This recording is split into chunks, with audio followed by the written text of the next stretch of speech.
Hello everyone, আমি Shanta. Welcome to my page Shanta's cooking diary. তো আমি আজ আপনাদের সাথে চিকেনের একটা রেসিপি শেয়ার করতে যাচ্ছি। চিকেনটা আমি আজকে রান্না করব পালং শাক দিয়ে বা স্পিনিচ দিয়ে।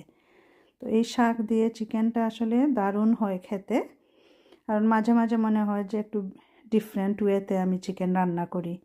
তো আমি প্রথমে এই যে খুব বেসিক গরম মশলা নিলাম, আমি তেজপাতা, দারচিনি আর এলাচ আমি নিলাম। তো প্রথমে আমি তেলে এই গরম মশলার ফোড়নটা দিয়ে দেব। তেলটা গরম হয়ে গেলে, তো চিকেন তো আসলে বিভিন্নভাবেই রান্না করা যায়, তো ঘুরিয়ে ফিরিয়ে রান্না করলে এই একঘেয়েমিটা হয় না আর কি, সবসময় ভুনাও ভালো লাগে না। তো আমি গরম মশলাটা ফুটে উঠলে আমি পেঁয়াজ দিয়ে দেব। এই পেঁয়াজ একটু ডাইস করেই আমি কাটলাম। তো পেঁয়াজটা আমি তেলে ভেজে নিচ্ছি। আর আদা রসুন না আমি ফ্রোজেন করে আমার ব্লক দিয়ে দিলাম। তো রসুনের কোয়ান্টিটি আমি একটু বেশি নিলাম আর আদার কোয়ান্টিটি এর চেয়ে একটু কম আর কি। তো আমি এই পেঁয়াজ রসুন আর আদাটাকে সুন্দরভাবে ভেজে নেব। আর মশলাটা আমি আসলে গুলে রেখেছিলাম। তো মশলার মাঝে আমার ছিল হলুদ, মরিচ, জিরা, ধনিয়া, আর আমি একটু পাপরিকা দিলাম যাতে একটা সুন্দর একটা কালার আসে। তো আর আমি গরম মশলার গুঁড়াও 1 টিস্পুন দিয়েছিলাম। তো আমি সুন্দরভাবে এই পেঁয়াজ রসুনের সাথে আমি মশলাটাকে কষিয়ে নেব। একটু ভাজা ভাজা হওয়ার পরই আমি আসলে চিকেনটা অ্যাড করে নিব।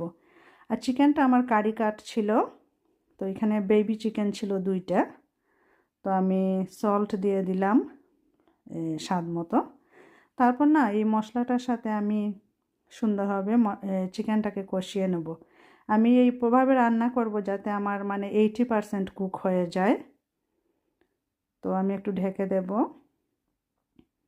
আর এখন পর্যন্ত যারা আমার এই ভিডিওটা দেখছেন সবাইকে অসংখ্য ধন্যবাদ জানাচ্ছি আমি। প্লিজ আমার পেজের সাথে থাকবেন। তো এই যে দেখুন, চিকেনটাকে আমি সুন্দরভাবে কষিয়ে নিলাম। চিকেনের পানিতেই কিন্তু চিকেনটা অলমোস্ট কুক হয়ে গেছে। তো এখন আমি এই আমার পালং শাকটা অ্যাড করে দেব। আর শাকটা আমি খুব বড় বড় পিস করে কাটলাম, না হলে একদম গলে নাই হয়ে যাবে আর কি। তো এই যে দেখেন, একটু নাড়াচাড়া করতেই কিন্তু শাকটা মজে গেল। তো এখন আর বেশি সময় রান্না করতে হবে না, কারণ আমার চিকেনটা তো অলরেডি এই কুক হয়েই গেছে আসলে। তো এই তো আর একটু